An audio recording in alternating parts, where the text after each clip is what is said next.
So today I'll show you how to connect an external SSD to your Samsung Galaxy Tab S11 Ultra.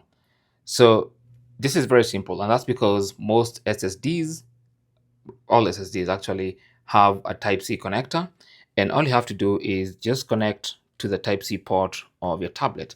It's really that simple. Just connect directly, and then after some time, once it finishes reading all the data in the SSD, you can swipe down and you will see USB storage added. So that's a notification that a USB storage device has been added.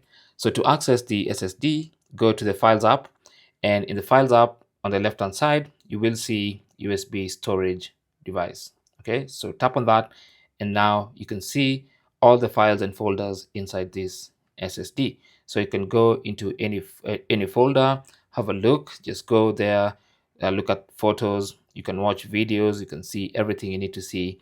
You can also transfer files and folders from the tablet to the SSD and from the SSD to the tablet. Okay, so that is basically how to connect. Simple as that. Thanks for watching and good luck.